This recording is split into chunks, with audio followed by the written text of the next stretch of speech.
Good morning, good morning, good morning, everybody.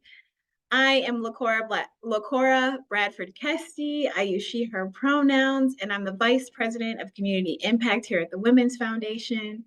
I also want to say happy cold February Black History Month to you all. Today we are here to discuss rupturing the racial wealth gap, and I have some amazing women with me today to share their knowledge, their power, and their voices with us. And I'm going to get right into it with a few housekeeping notes. All right. So first off, today's event is being recorded so we can share it with all the people who could not be here to join us today. Secondly, we have closed captions, and they can be accessed by hitting the little CC button at the bottom for a full but not perfect transcript of the conversation today. Because we have so many amazing participants, this is a webinar format, so your camera won't be on, but we do want to hear from you. Okay. And so for that, we have about 15 minutes set aside for audience questions. So do use the Q&A button, okay? The Q&A button. We want to hear, we want you to press on it. We want you to put your comments in there, okay? Share your thoughts with us. Add some kudos. We see it coming through because that really engages with us, and it makes us feel like we're a part of the conversation with you, and it affirms the conversation that we're having here today. All right, y'all. And then after this event, we will share links to the recording and all the resources from the conversation today. So don't worry if you missed something, we got you. Okay, we got you. Coming in an email hot, all right? So to ground us, right? Before we get into this discussion, we think it's important to add some context on some most recent data on the issues of wealth and income specific to our community in our state. As you may not know, or you may know, the Women's Foundation of Minnesota, in partnership with the Center on Women, Gender, and Public Policy at the Humphrey School, we produced the state's premier research on what we call the status of women and girls plus in Minnesota. And we added a plus to the title of this report because we're calling out that this report includes data about gender expansive people when they're available. So this report is on our website. And we're going to be hosting another virtual session next week on March 6th. So please save the date to talk about everything we see in the data. And we're going to be having our president and CEO, Gloria Perez, the lead researcher on the report, Dr. Christina Ewig, and a really special guest, former Representative Ruth Richardson, who is now the president and CEO of Planned Parenthood North Central States. So again, sign up, shameless plug. I just had to get that out there. This research really does show us, though, both the disparities and success women and girls experience in economics, health, safety, and leadership. Okay, so let's look at some of the highlights from this year's report. So first up, we're going to get into the wage gap. Okay, so our research shows that Minnesota continues to be a national leader in women's workforce participation, and women in the state earn a majority of all post-secondary degrees, okay? But yet, our success as a state does not translate into that kind of wages that allows us to build and pass on wealth. So when you look at this slide, you see that Black women make 62 cents for every dollar earned by a white man. Black men don't make much more at 70 cents to the dollar. Latinas make less. And when we disaggregate the data even further, right? Hmong women earn similar to Latinas at 55 cents on the dollar. And Somali women earn just 41 cents. So over a lifetime, these disparities in pay really do add up. Okay, now let's take a look at how this informs the big picture of economics, all right? So over a lifetime, and when I heard these numbers, I was like, whoa. Over a lifetime, Black, Latina, and Indigenous women lose more than $1 million in earnings compared to men. We are over represented among minimum wage workers, and 29% of Black, Latina, and Indigenous women work in service occupations where benefits are scarce. And yet, we know how much is expected of us, right? 58% of Black mothers are the heads of households or the primary earners for their families, okay? 97% of single mothers with 2 kids have incomes that are below the cost of living. And for our 2-parent Black families, more than half, 59%, do not make enough to keep up with the cost of living. Astonishing. Okay, so now let's talk about the wealth gap. Okay, so we talked about wages, we talked about some economics, let's get into the wealth gap. So the wage gap that we were just talking about is one of the drivers of the wealth gap. It also includes inheritance and home ownership, which are really, right, byproducts of income. And so we know that Minnesota has the 3rd largest racial wealth gap in the country. I just wanted that to sink in case they couldn't hear me in the back. This does not happen by accident. With historic roots and present day realities, including discrimination in hiring, right?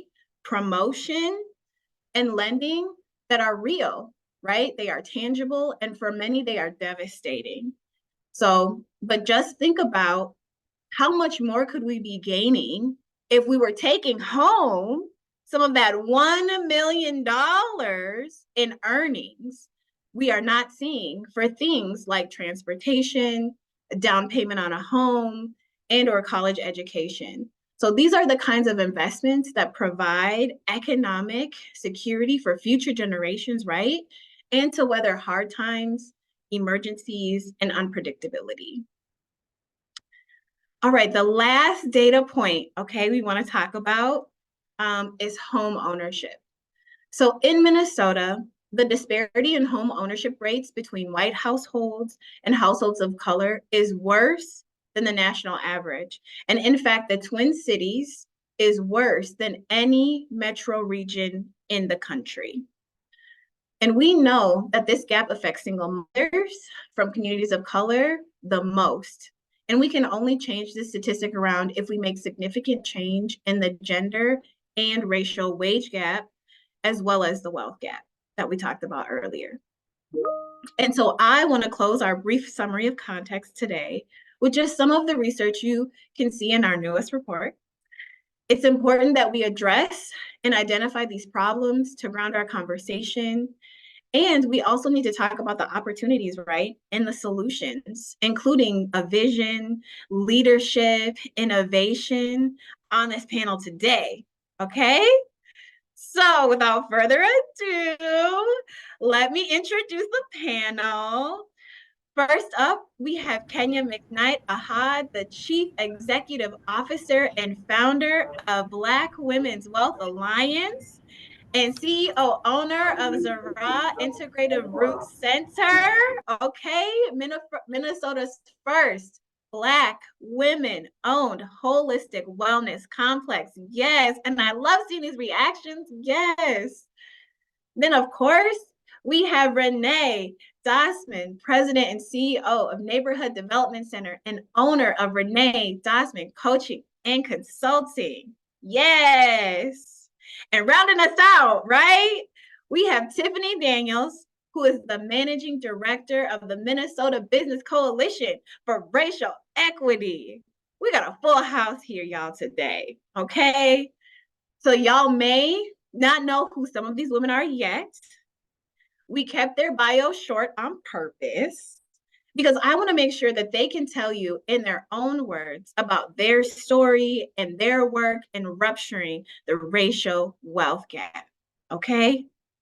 And then finally, I'd like to introduce our panel moderator and the woman who made this event possible, Denise Pachuca, okay?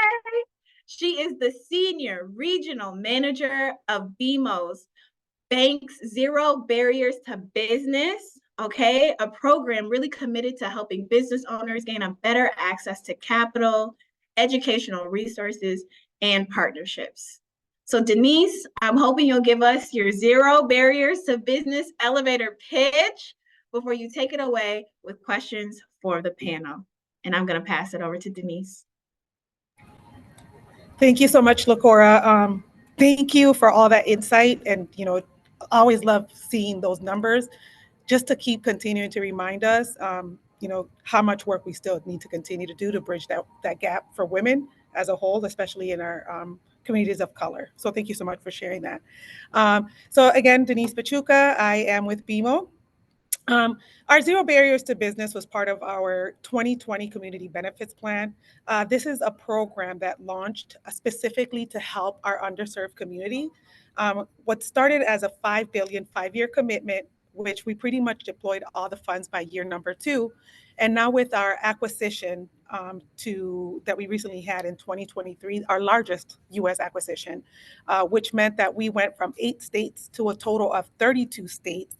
BMO has made an additional $40 billion commitment over the next 5 years to continue to bring resources to our underserved community to help when we talk about bridging that wealth gap, communities buy homes and actually retain them and pass them on.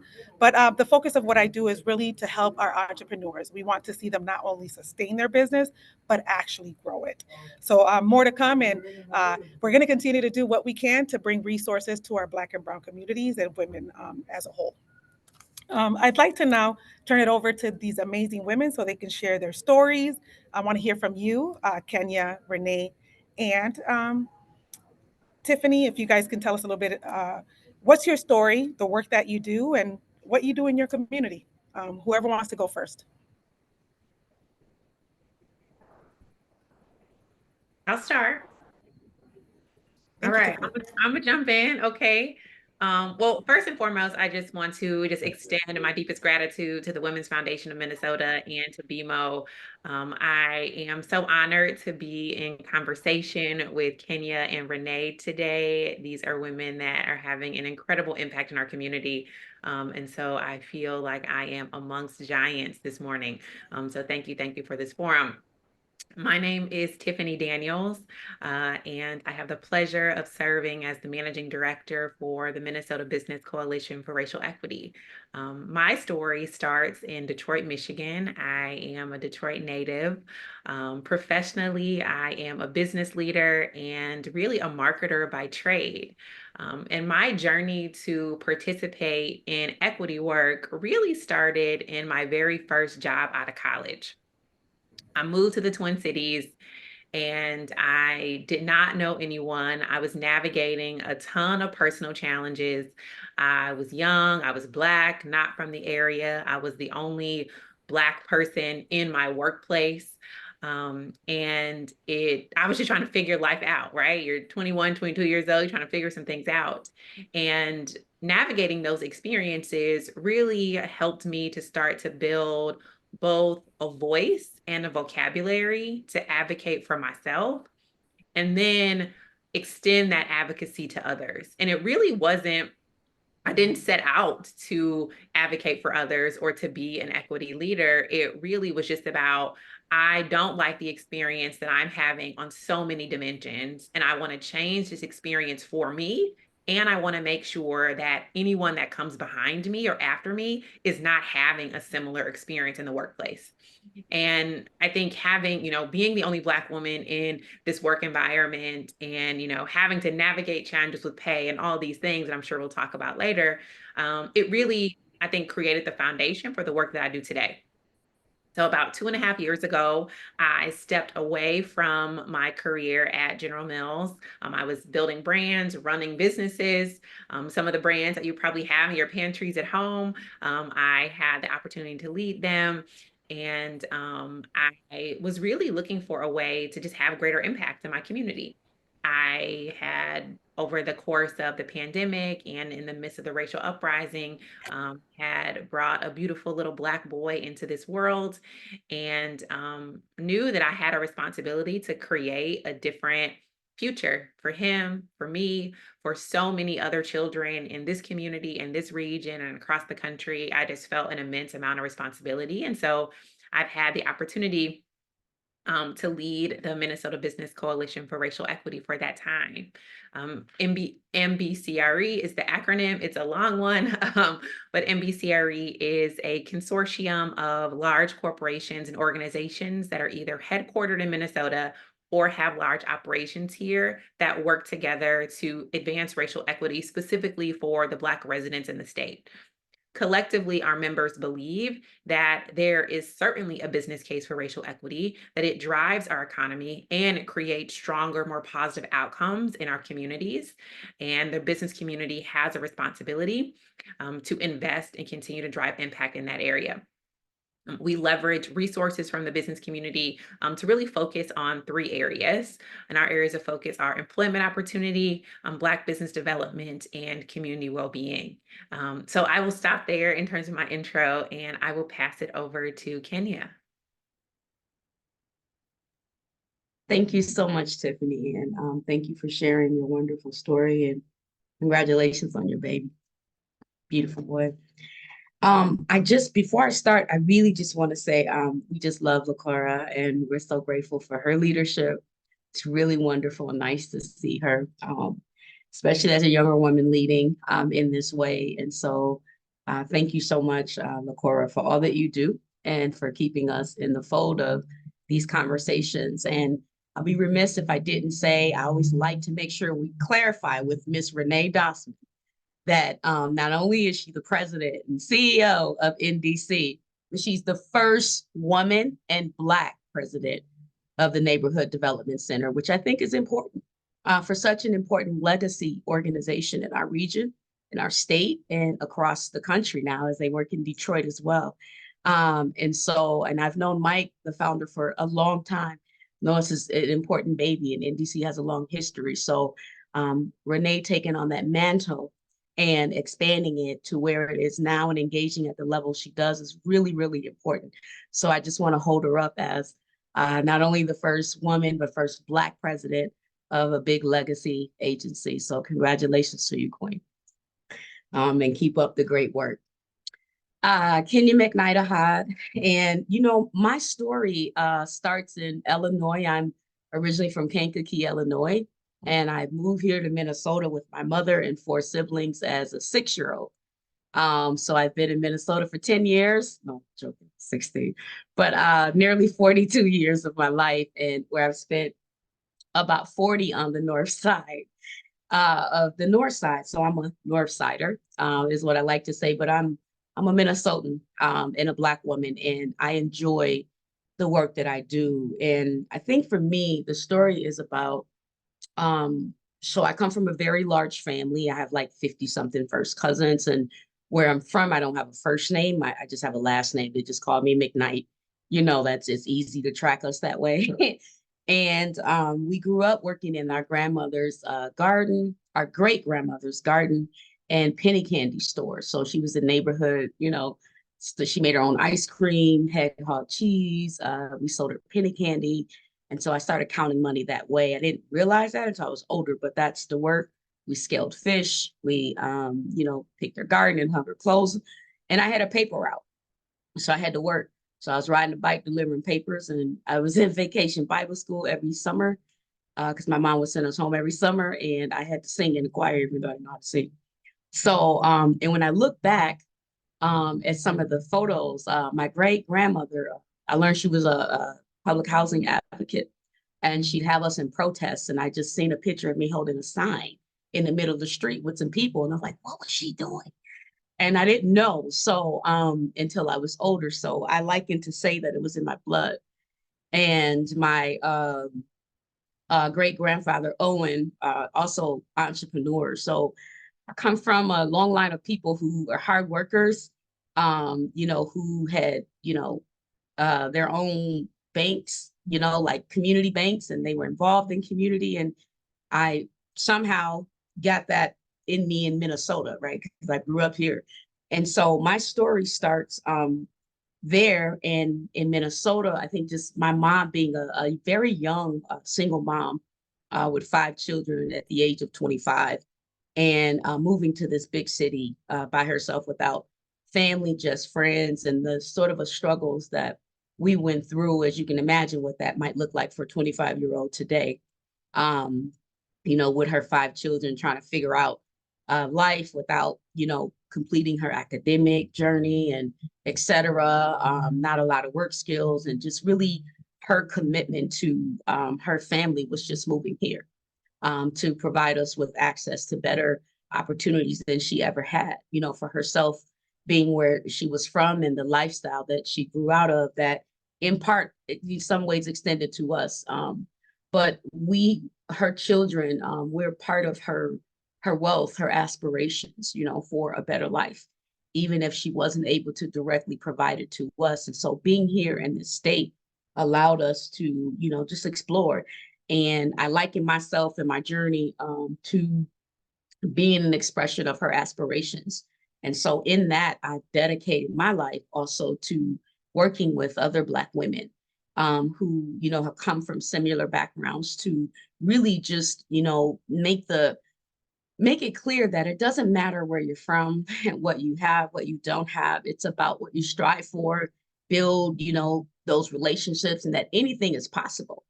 And in my community, they call me Hope, because in my world, in my life, I demonstrate and amplify hope, that every and anything is possible, and that you just have to go for it and keep gunning along the way. I remember and I'll wrap this up, as like, when I ran for 5th Ward City Council in 2009, like as this young person, I never wanted to run for office, but I tried to get everybody to do it.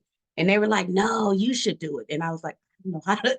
And so I jumped out there, and I didn't know anything about what I was doing, okay?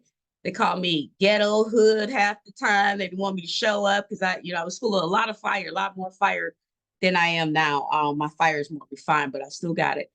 And I am known as accountability. So when I show up, people know I mean business. And we need to be clear about what everything is and put it on the table, because I'm a representative of the people that most folks write off. And so if you're not able to deal with me, you can't deal with the masses of my community. And so I'm the representative. And so I would show up in that office, and it was very difficult. Translating and understanding the language, the politics, the landscape. I didn't have any of that. And it was difficult, and I often faced a lot of challenges, but in the end, I prevailed. I never gave up. And even though I didn't win the election, the goal was getting to the finish line. And that's what I focused on, and I did that. And I say that to say that that is how I proceed in my work, my life. It's about that finish line. And I'm here to talk more about that today. Thank you.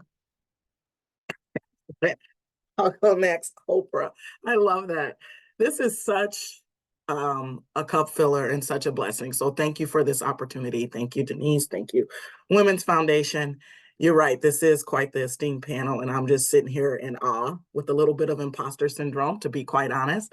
So I'm Renee Dossman, and my story starts actually in Chicago, Illinois, in Cabrini Green. Some of you might be familiar with that. It was on the show Good Times.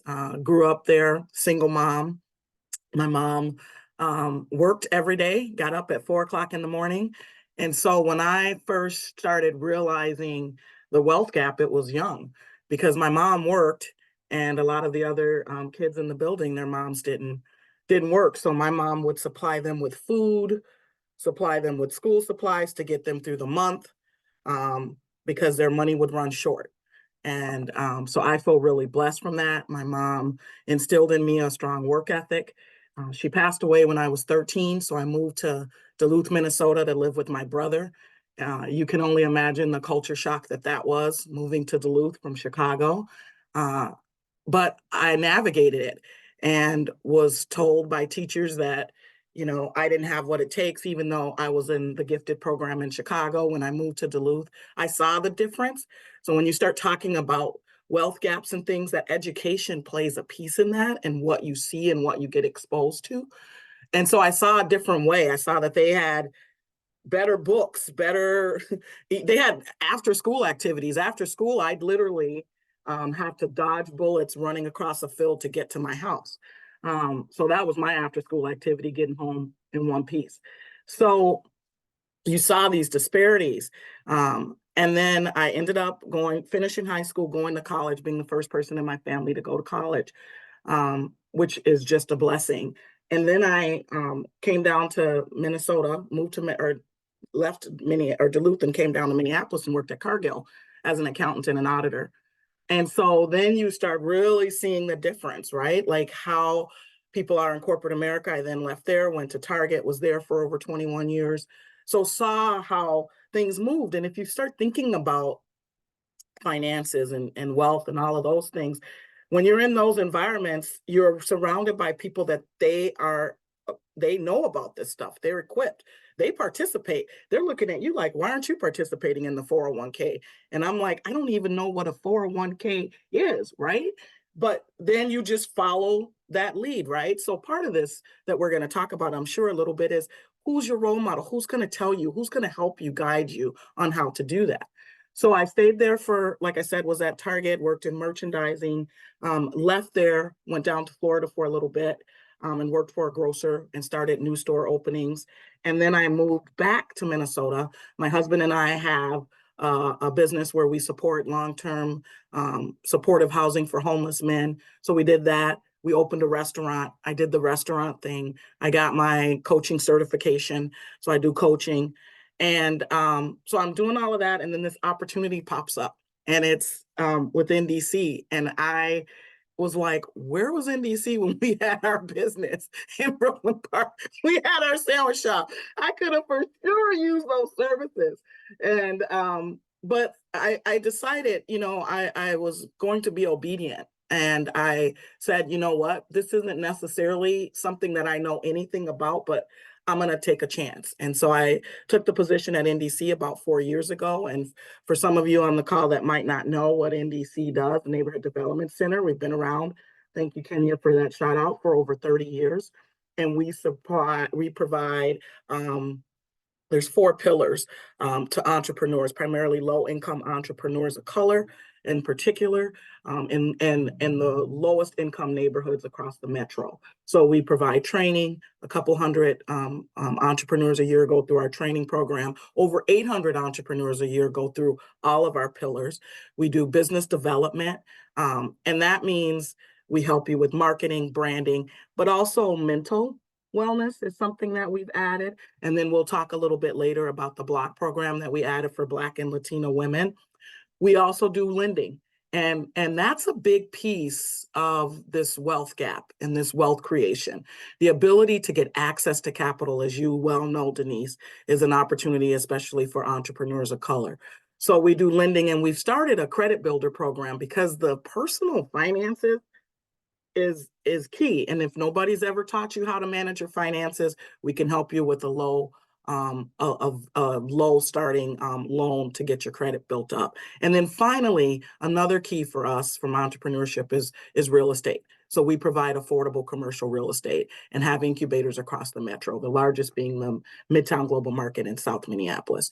So feel really blessed and honored to be here and with our exceptional NDC team. And I'm looking forward to this conversation. Wow, ladies, amazing information shared. I heard representation matters from Tiffany. I heard from Renee, education. Get you some of that. Use those resources, especially if you're an entrepreneur. And Kenya, showing up for others in your community, right? Like all these things matter. Thank you, ladies, so much for sharing your story. I'd like to, switch it up a little bit. If you could all tell me a little bit of what the rupturing the racial wealth gap really means to you. What's your philosophy behind it? Any set of practices that you guys have? And how do you approach your own wealth creation? Tiffany, I don't know if you want to go first. Sure. As LaCora was sharing the data, it's very sobering to see it laid out that way, right? But I imagine that there are some of us here today that experience that wage and wealth gap, right? And it shows up in our lives differently And we may not know how to name it or, point to the data that says this is what I'm going through, but it shows up for us. And, my personal approach to wealth creation, not surprisingly, has just been like hustling, right? Like if you know anything about people from Detroit, it's a gritty kind of hard working place. And so those are the values that really inform how I show up. And I mean, it's not just me, right? I imagine, you would be hard pressed to find a Black woman, right, who's not out here working hard and hustling. And one of the things though that I have come to learn though, especially being in primarily corporate spaces, is that sometimes your hard work isn't enough, right? That like the hard work alone is not going to close this wage and wealth gap, right? That there are resources required, there are benefits, that you have to take advantage of. Like I love that Renee shouted out a 401k, right?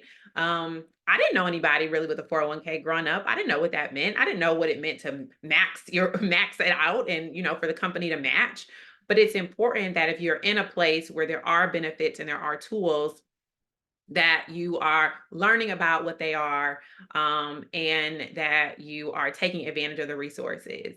The other thing that I'd say that's really been helpful to me personally is really getting help, right? I'm not from a background for a family where we talked about money or even where we had enough left over to even think about saving it or investing it or even to talk about true wealth creation, right, as a concept. That was not a part of my consciousness until much later in life. And it's important that we are leveraging community resources, right? Like the work that Renee does at NDC. And there are so many others to really help us learn and build those and close those knowledge gaps, because it can be really, really helpful.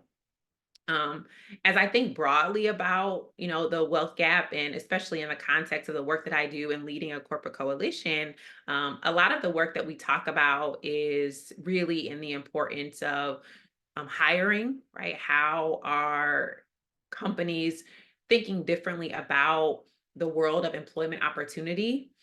How are we ensuring that women have access to mentors and opportunities to practice negotiation early and often? There are a number of organizations that support advancing that kind of work. And one of the things that I'd say, if there are any leaders on the call or folks that are from the private sector, it's really important to critically evaluate your practices in an organization, right? How are you thinking about hiring? What happens when you extend an offer? Where might you think bias is showing up in the process?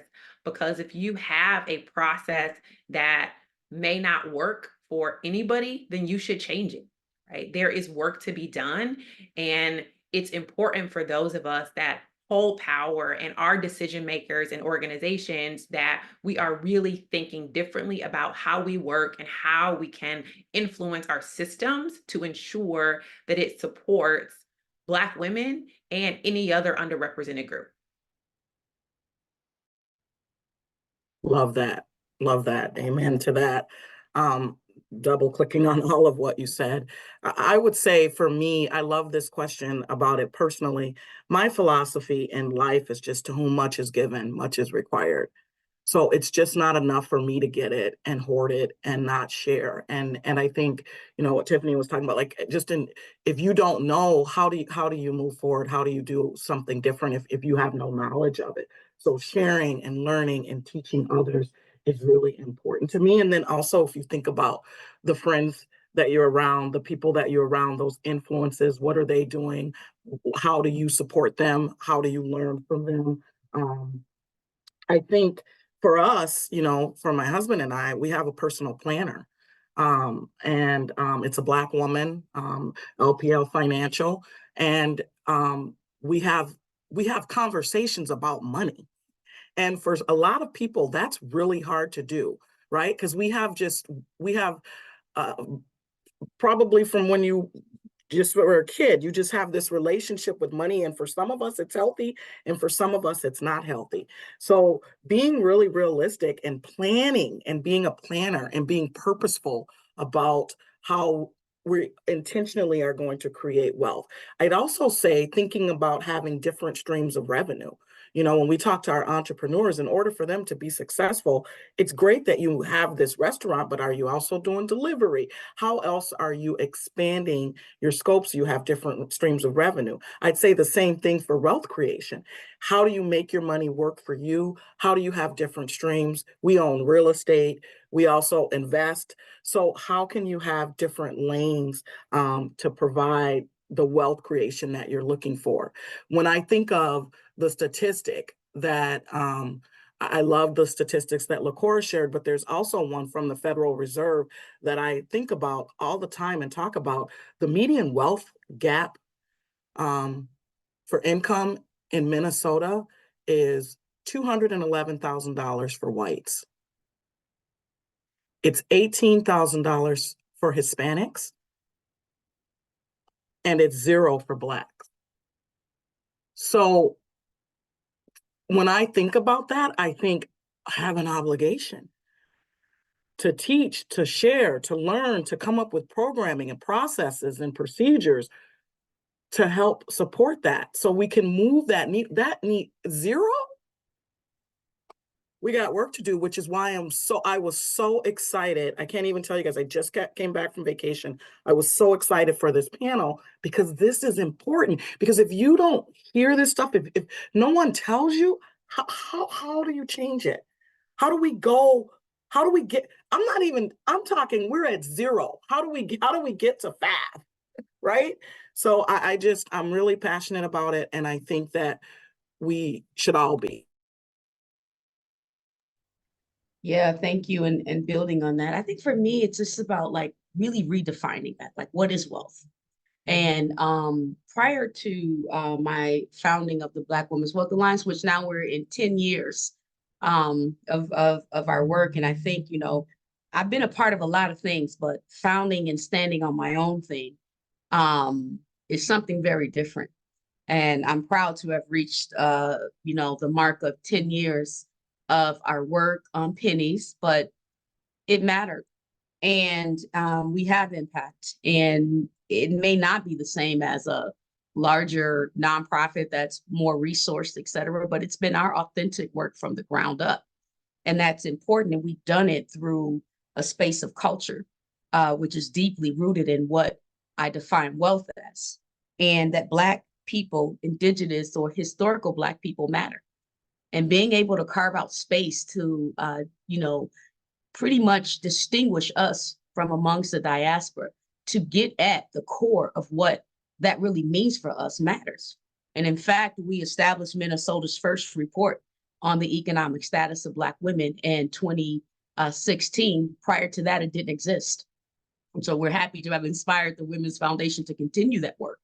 But that is really was established from Black people. I just want to make sure we say that. I think it's important to acknowledge the work we do, the foundation and what we strive for and why it's important, because we didn't have eyes before that report to even know where we stood, right? It's great to have that now, but we didn't have it then.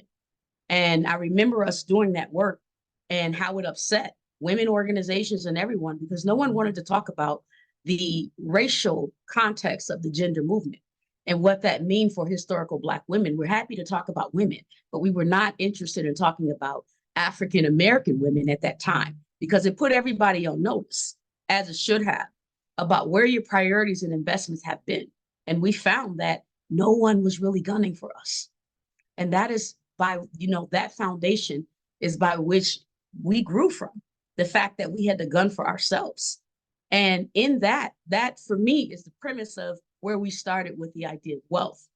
Prior to that work with the Black Women's Wealth Alliance, I worked as a regional equity strategist, serving on the Met Council as Met Council's first Black appointee to the Transportation Advisory Board, where we're governing nearly $1 billion a year that we're giving out to invest in developing things you see now, the light rails, you know, the rapid bus transit. That was work that I was a part of back in those days, helping shape. And, you know, the benefits of what we're seeing today. In that, I realized a few things.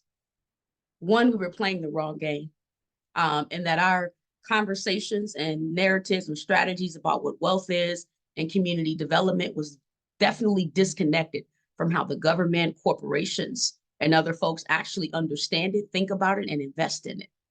And I thought we're good at showing up, shaking the trees and, yelling and, getting our voices heard. And, we feel good, we're powerful because we told people off, I get it. And I think that is important for what we were not great at this time. Historically, we've been known for it, but in these times we weren't, was actually catching the fruit as they fell from the trees that we shook. We didn't have the infrastructure of businesses or institutions that could execute the very things that we talk about, right? We didn't have enough of that. We were more advocates and activists, and that was great, but we weren't institutions leading the work to implement the very visions and ideas that we have for ourselves as our ancestors have always done. And that was a missing gap here in Minnesota. And institutions that were also grounded in culture, which is also important because we're building on a legacy of our people who have always organized and executed their goals and visions through institutional power that we own, which is why we still have the Black historical colleges and things like that, the things that we created. And so for me, I'm mentioning these things because they were foundational to wealth building, because it helps to ensure that our people have a direct way to understand, access, and execute to wealth from a framework that held them true to who they were and their own identities, that they mattered. And we can translate information about concept, tools, and strategies and directly invest resources in our ability to execute without us compromising on who we are, because simply we matter. And I'll just close and say that in that, I think for me, culture was important, but understanding the misalignment between our ideas and how we think and work from how the government and other corporate and more established systems work was a big eye opener for me when the tab board, we hired a small company of 3 people to evaluate our board, and we paid them $1 million to do this work for a year. And I thought to myself, I'm in the wrong line of work. I know a whole bunch of Black women and people who knew and know how to do the very work that we hired this small company who didn't have all the right, they weren't like the experts. We taught them how to do the work, but we made an investment in this small company for $1 million to just evaluate the board and basically take notes, from the things we told them and refute it back to us. And I thought, oh, this is how wealth is also built. Government contracting, having capacity, understanding how these things are set up, and being able to develop businesses and structures around this and positioning yourself for success. So there's so much that we can talk about, but how wealth is talked about in our community have been historically is about financial literacy and home ownership. And the reality is that wealth is much broader.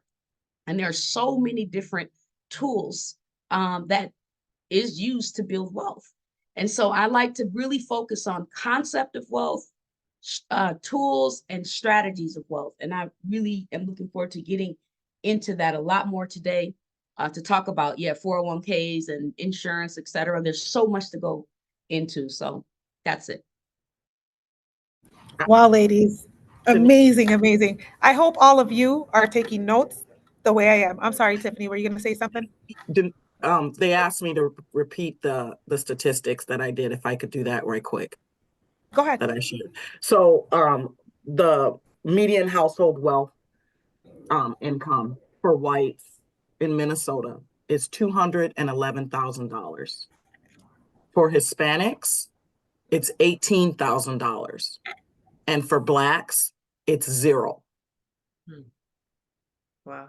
I think what that really underscores for me is, and this is kind of building on Kenya's point, is the sort of transformation that we need. It requires everything, right? Like we got to use all the tools, right? It's not, it's entrepreneurship is one, yes. And we should start businesses and we should scale those businesses, right? Mm-hmm.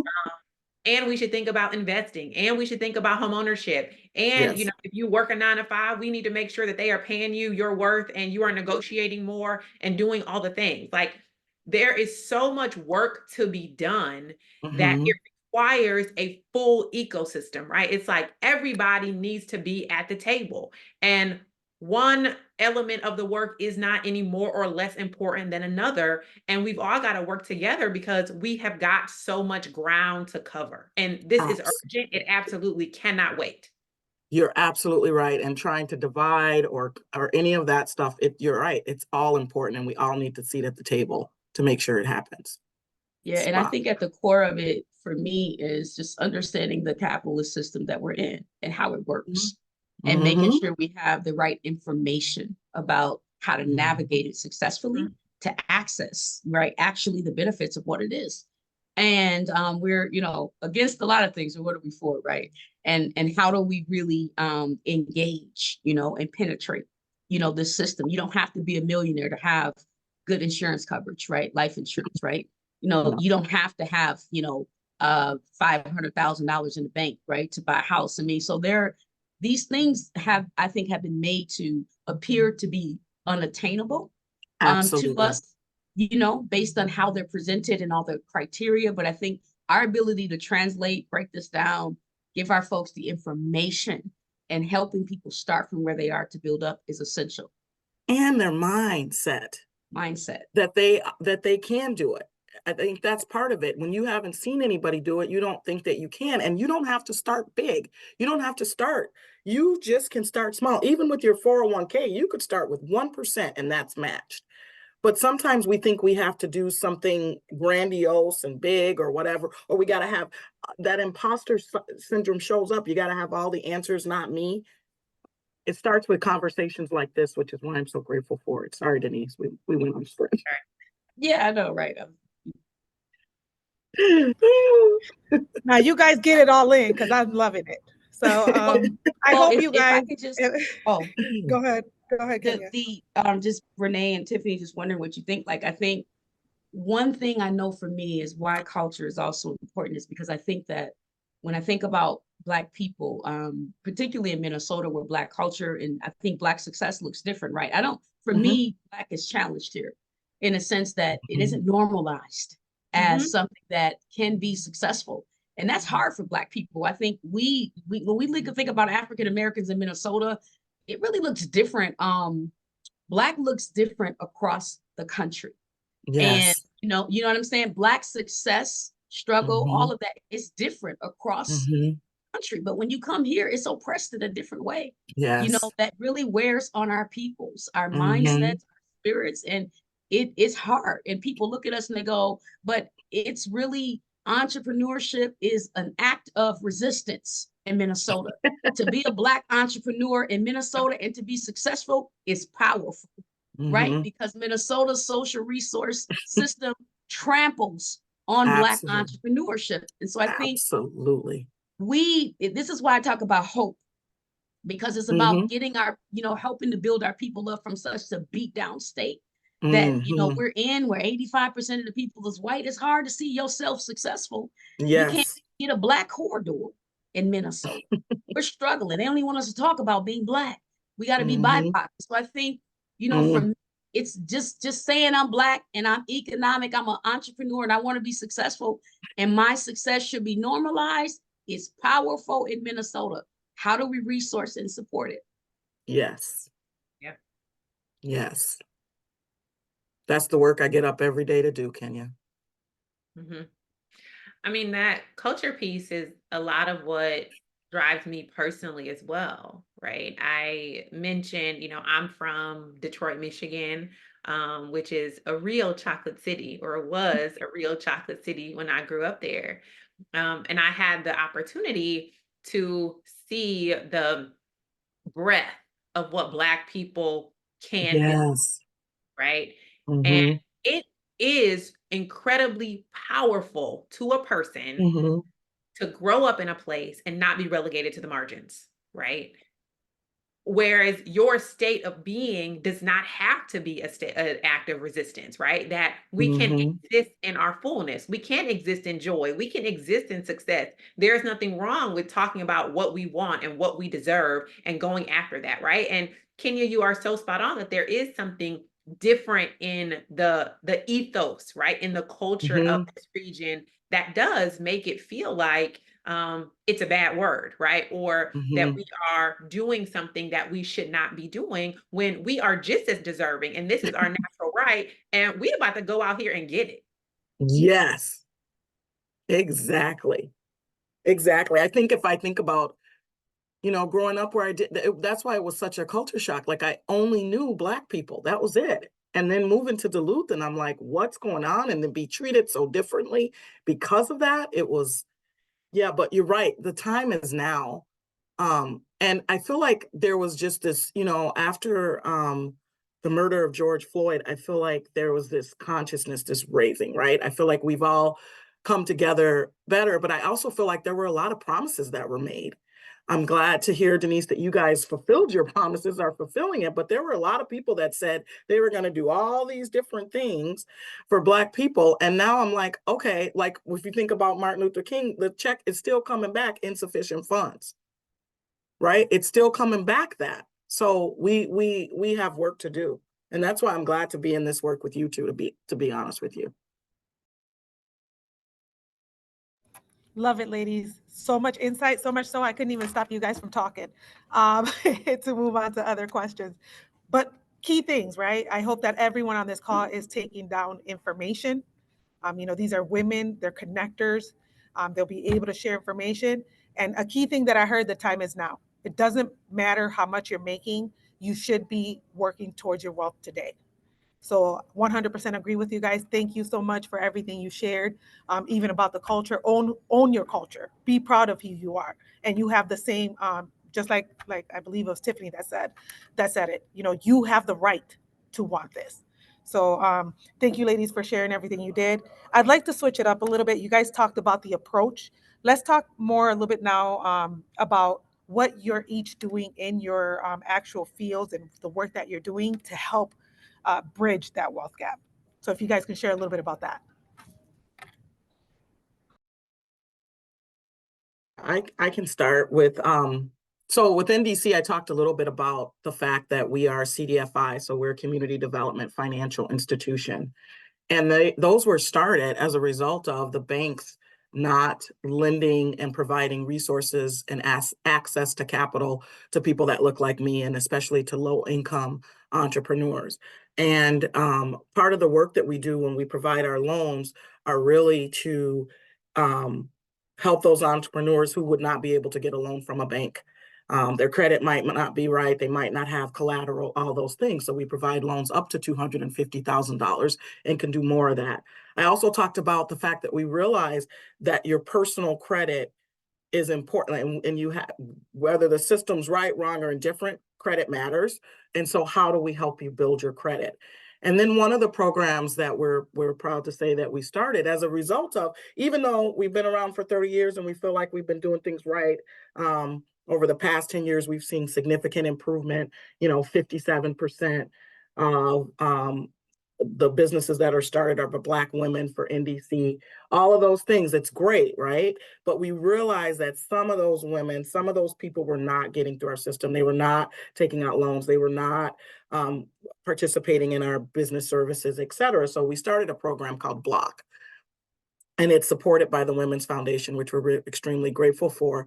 But it's Black and Latina opportunity to connect. And it's a way, what we heard from entrepreneurs outside of, oh yeah, we thought, oh, you just need healthcare, you need, that's not it. That's not the only, they needed mentorship, they needed focus, they needed mental wellness support, they needed just to be able to come together and just to be. Because I don't think there's a lot of spaces where we can just come together and just be and be supportive of each other. And so that program provides that for them and provides resources for them and training for them in particular. So those are just a couple of the things that we do on a daily at NDC.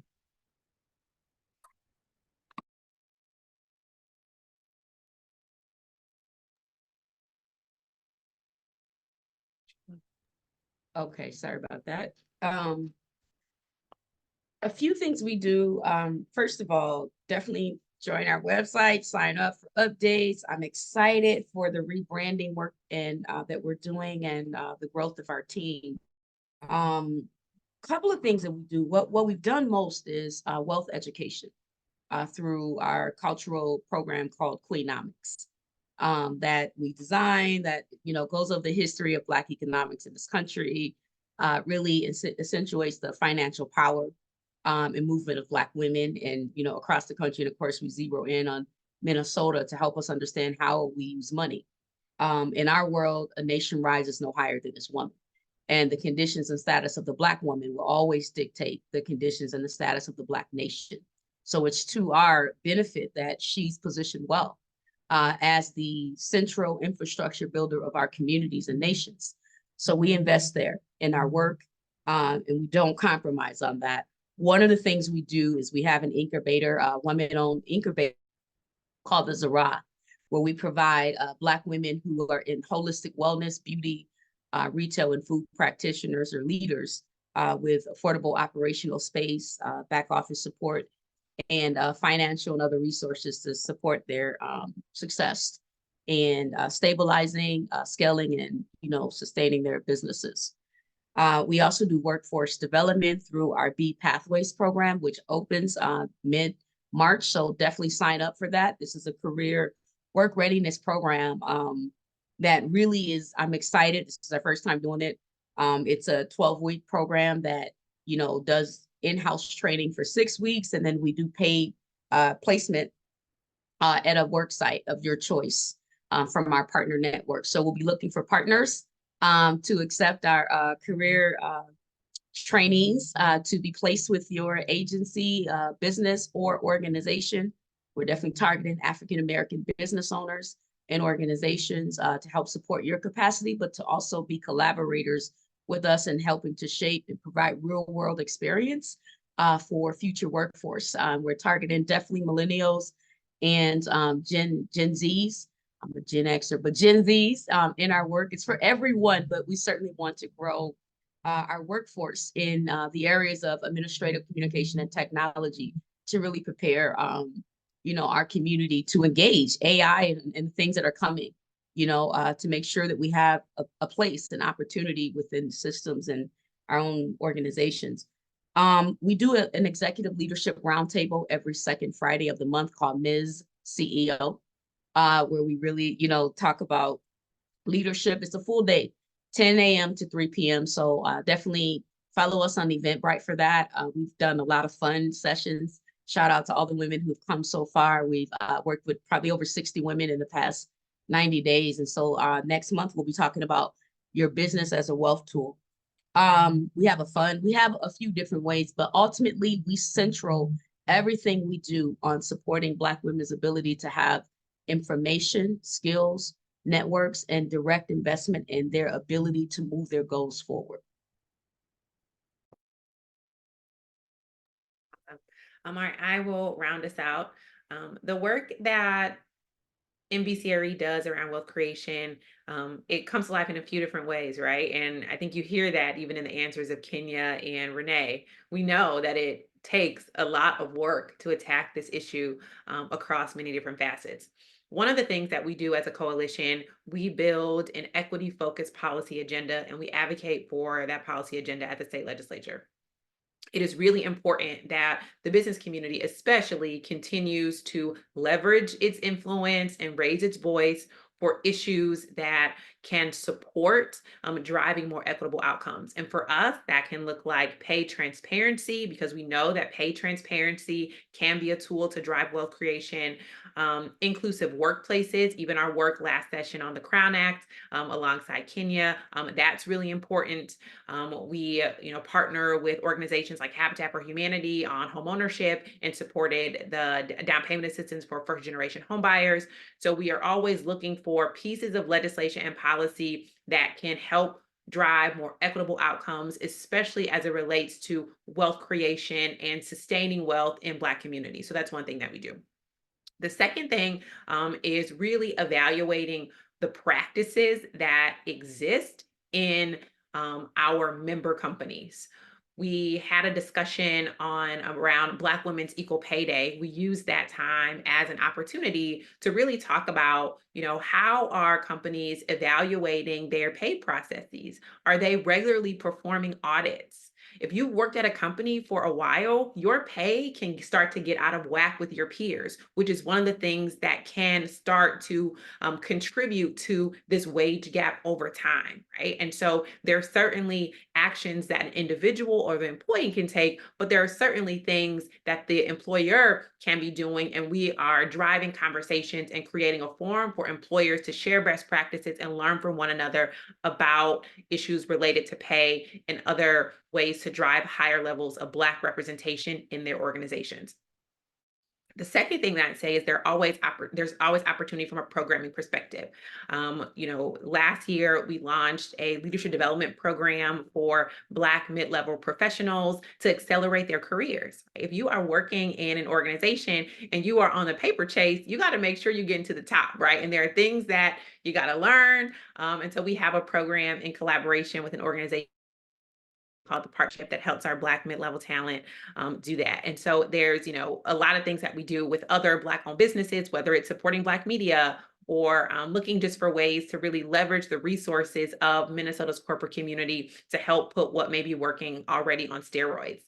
So that's just a little bit of the work that we do, and fully recognize that there's so much more that we could be doing. But hey, we're still at it.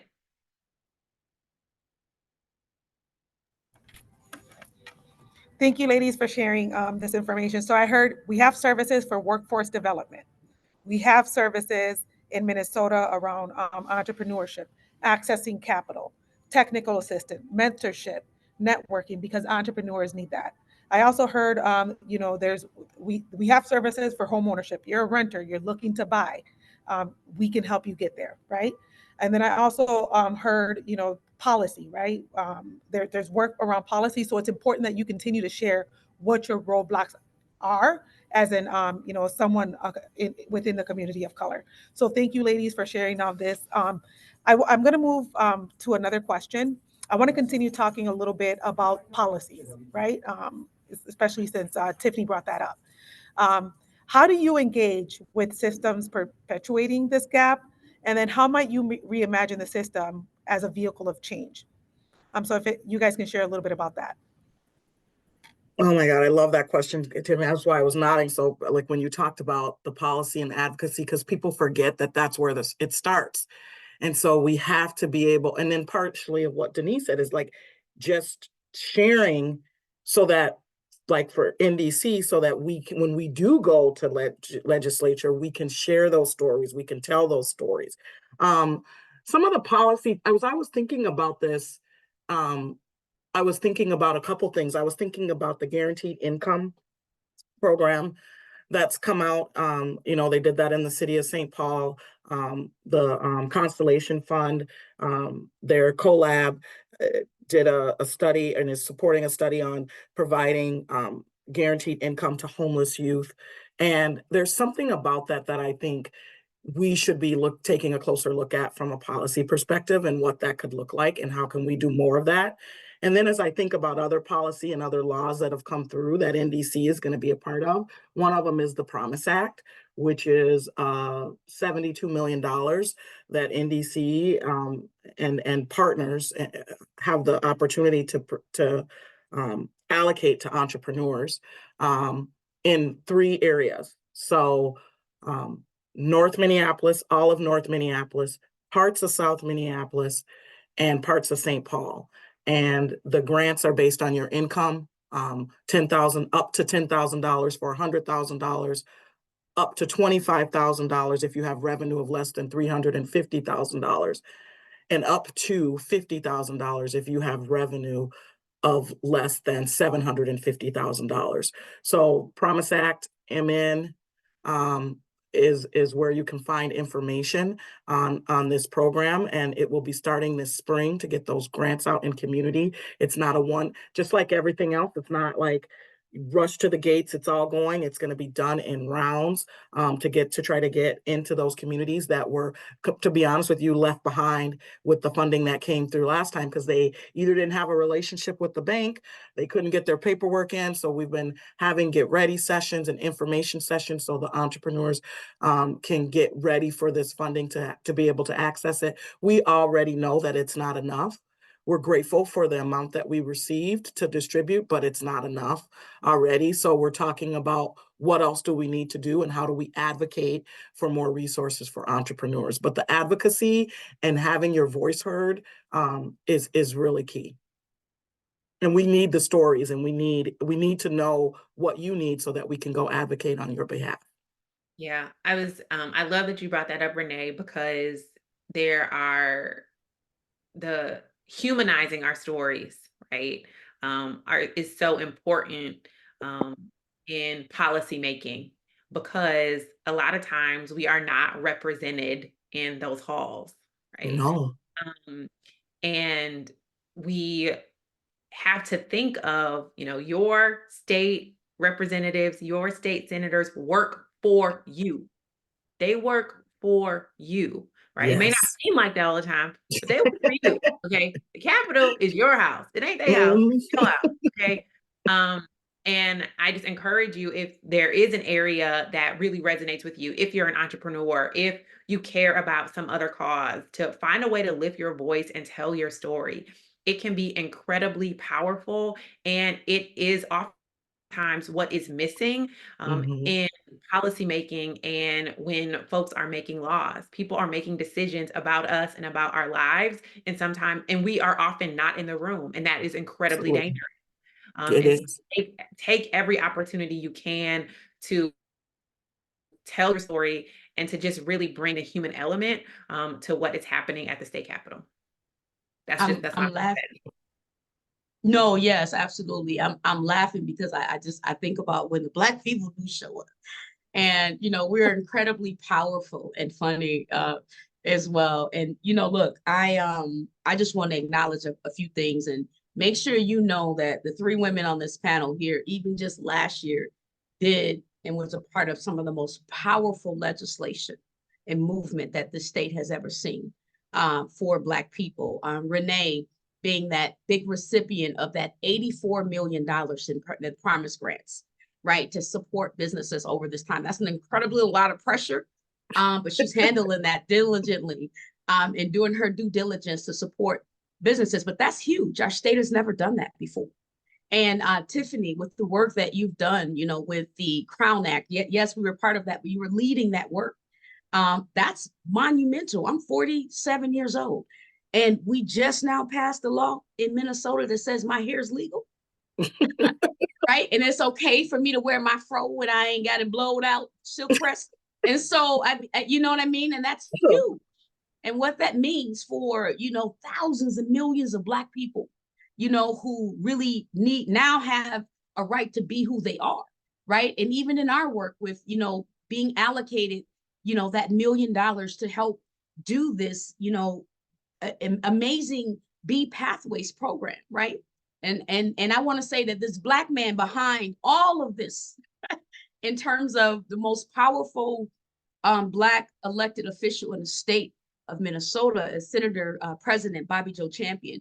And for the first time, we have an African American and a Black man from the North Side, born and raised. He used to be my community advocate when we were little. I grew up in the projects on the North Side, the Glenwood, and he worked at the community center. So this man has been dedicated to community all his life since I've known him as a 8-year-old. And to see him make it to the level of being the highest ranking Black elected official in the state and the president of our legislature, the second in command. If the governor was to go out today, he'd be the governor in command. That's his position in power. And he held up the entire legislature last year to really push and make sure that African American people was central and core to the investments Minnesota makes. And he refused to sign off on any legislation across the state that did not prioritize us as important to be invested in. And certainly he represented his North Side, but he's across the state. But he made sure North Side was at the heart of that. He did. Because his commitment was never again, under my leadership, will we allow our people to fall through the cracks.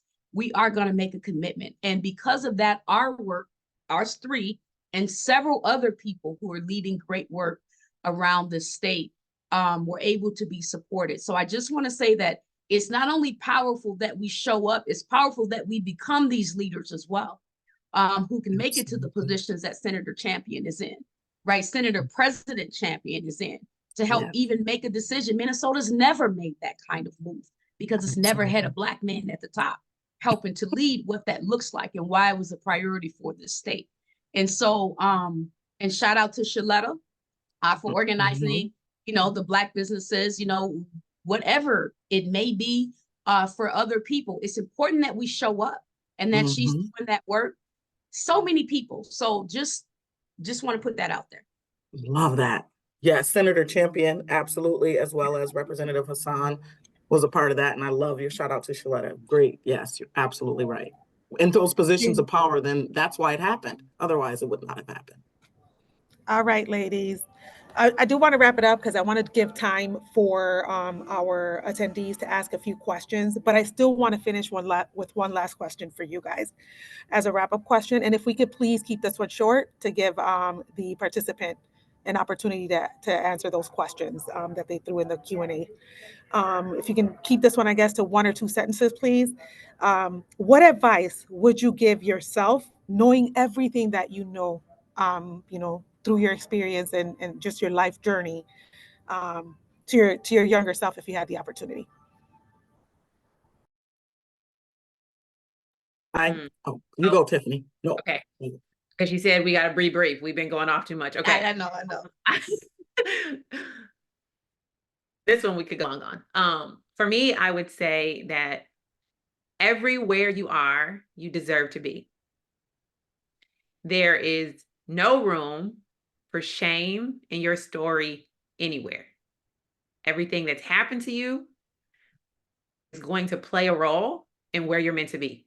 And I wish that I had accepted that as truth earlier. I spent too much time hiding aspects of who I was, feeling like I didn't belong, feeling like I didn't deserve to be there. And more of us need to step into our power much earlier. Absolutely. I'd go along those same lines. I'd say, you know, that it is okay to dream big. As a young girl, how could I have ever imagined this life for myself? What God has planned for you, no one can take away from you. And it is perfectly okay to dream big and to go for it. I would actually thank my younger self. Thank you for your courage. Thank you for being brave. Thank you for not giving up.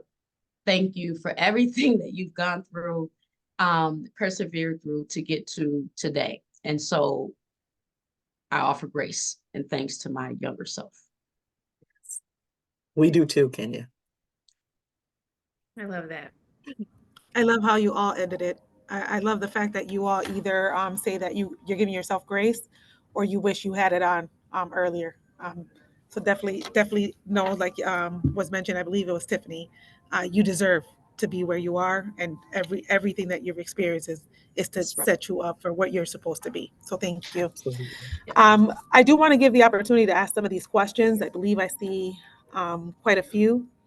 All right, here's the first one from Dania. Any suggestions on spaces you would like for non-Black led nonprofits to support Black women in the workforce through the programs you have available?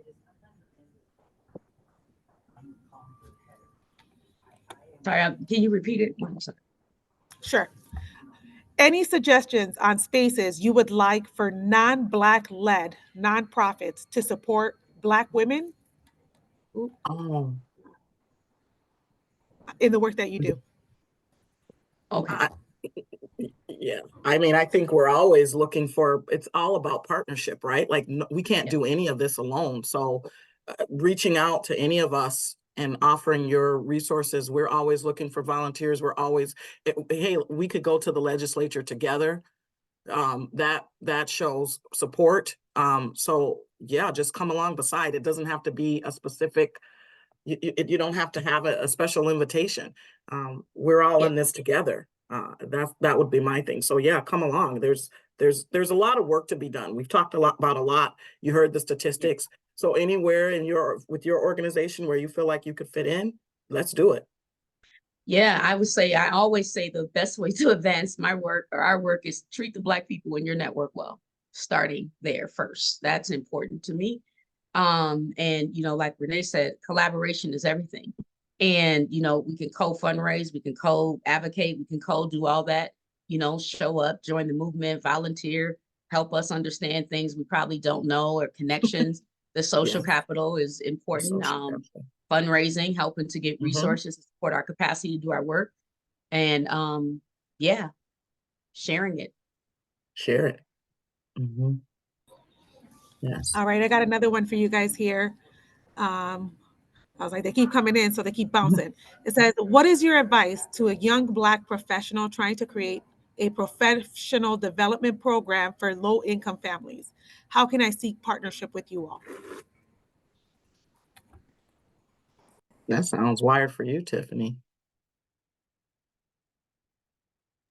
Yeah, whoever I was trying to see who it is. I think it's from Jasmine. Jasmine, I'm happy to talk to you about it one-on-one.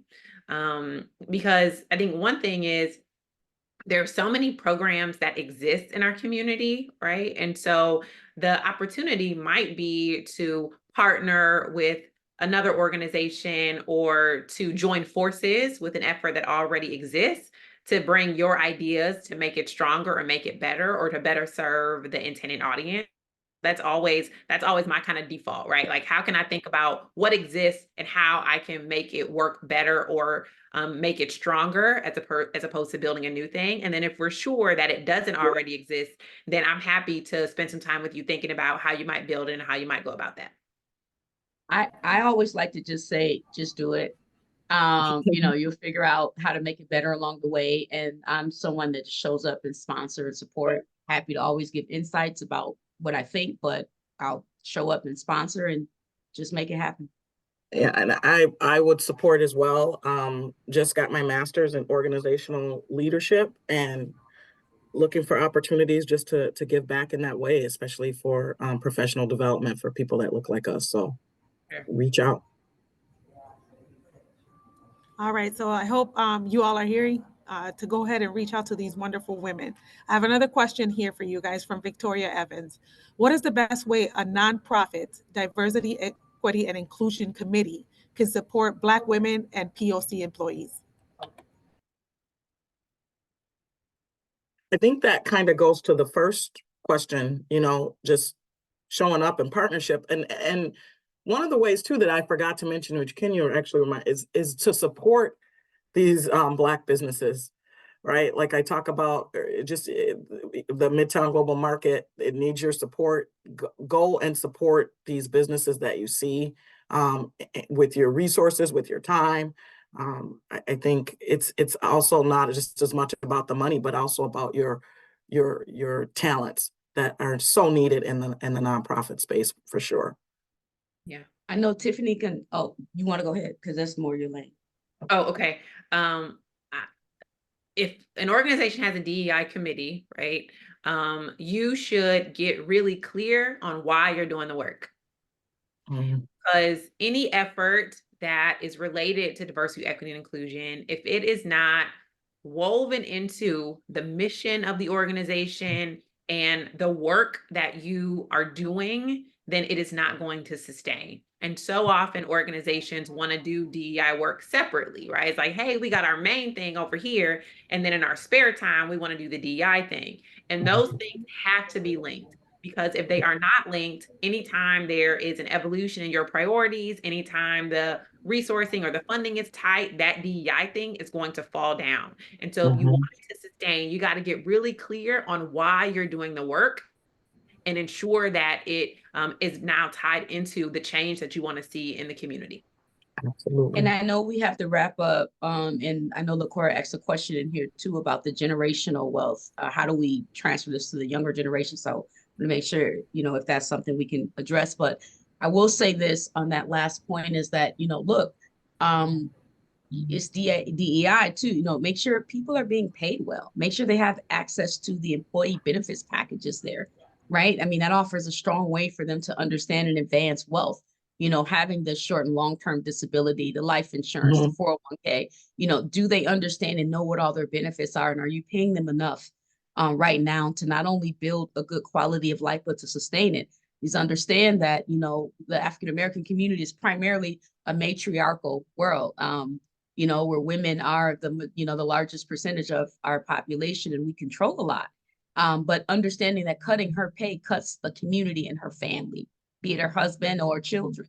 And so I think we contribute to that, is part of our experience here in this country, that we've had to be contributors to our family systems financially the entire time. We hope that a lot of us get to a place where we can chill a little bit, but this is where we are. And until then, you have to make sure that you're supporting our ability to contribute to our families and communities. Take care of your people. Mhm. Love it, ladies. I feel like the answer that we just got from Kenya and Renee kind of answers the question for Etelyn, because I saw it come up multiple times where they're asking, unless you guys want to add any additional thoughts before we kick it back to Lakora, they were specifically asking, how do we effectively involve the next generation in this process? And I know you talked about making sure that there's a process to ensure that they're, you know, taking advantage of their benefits, as well as you know, just that they're getting equal pay. But any last insights that you guys want to share before we kick it back to Lakora? I think it just, oh, go ahead, Renee. Tiffany. Go ahead. I think the main thing is just to share and to bring them along, and to during the share this recording, walk them through it. I think that's the main thing, and to meet them where they are, so that not try to go over their head, but meet them what they are, and just like Tiffany, like just instilling in them that they are more than enough and they are worthy of all of this. And I don't think you can start too early with those messages. Yeah, no. And to, Well the said. thing I build is to normalize the conversation around money and wealth, right? Yes. I came from an environment where people didn't talk about money, right? That it was almost a bad word, or it wasn't something that we talked about openly and explicitly. And we got to stop that, right? I want to talk to my kids about money. I want to make sure they understand it, that they don't have some of the habits that I have. For my network and the people I trust, I want to talk about, like, hey, when you got that job offer, what they offer you, and what'd you say, and how'd you ask for it? And like, if you negotiated, where'd you get your data to do that, right? Like, Yes. we have to normalize some of those things, because us not talking about it is not doing anybody any favors. And let's not be afraid of the success of the generations coming after us. Listen, Yes. it's, you know, we understand and know how we show up out here sometimes and how we act as women with each other, but also with our younger women. You know, don't be threatened by that. They are part of our aspirations and investment for the future. We have to make sure that they're successful, and it is absolutely imperative that they exceed us. Right? Absolutely. I need someone at 47. I need you to be way beyond me, this 30-some-year-old, right? I don't need her if she's not, if she hasn't made it even halfway to my mark at 30. I failed her. We need to make sure that we understand that they're investments of our future. And so it's okay that she finished school earlier than you. It's okay that she's in a different role and making money. That's the goal. We need to keep advancing through generations. And so I just want to put that out there, that they are not a threat, they are a promise that we have to invest in to ensure a good future. They are not a threat, they're a promise. Well said. I love it. I love it. Celebrate each other, right? Celebrate success for the younger generation. I love it. With that, I'd like to kick it back to Lakora for any closing comments. I just have a huge, huge gratitude, appreciation for every single one of you on this call. Kenya with the, it's not a threat, it's a promise. That's right. Okay. There's space for all of us. I took that away. There's space for all of us, and we all can support each other. We don't have to be hiding from these conversations. We can continue to explore what this looks like. We can continue to rupture the racial wealth gap together. And so with that, I just want to say a few more things. The Women's Foundation of Minnesota, again, we have the stat that Renee was talking about from the Federal Reserve and our status of women and girls. So we will be live again on March 6th. Please join us for that conversation with all of our amazing panelists. There's a satisfaction survey after this call today. So please give us your feedback, share with us, if there are any cries of shock and outrage, that's okay. We will hold that. But we do want your feedback. We will again be sharing all of the information on how to get in contact with these amazing, brilliant women, the resources that was shared today in these conversations, the events that will be hosted. So if I saw some things in the chat, like, can I get that link? Where's that event? I want that. I want to connect with Renee. So we will send all of that out in an email. So just please make sure that you, whatever device you logged in from, and you put your email in there, make sure it's accurate, because that's how we're going to be sharing our information. And with that, we got 2 minutes and you can reclaim some of your time. And again, thank you on behalf of the Women's Foundation for being here today. Have a great day.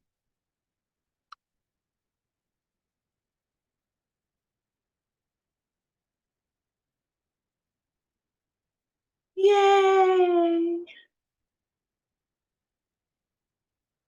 Y'all were Yes. amazing. Ah, Y'all were yeah, feels good. My amazing. heart's full too.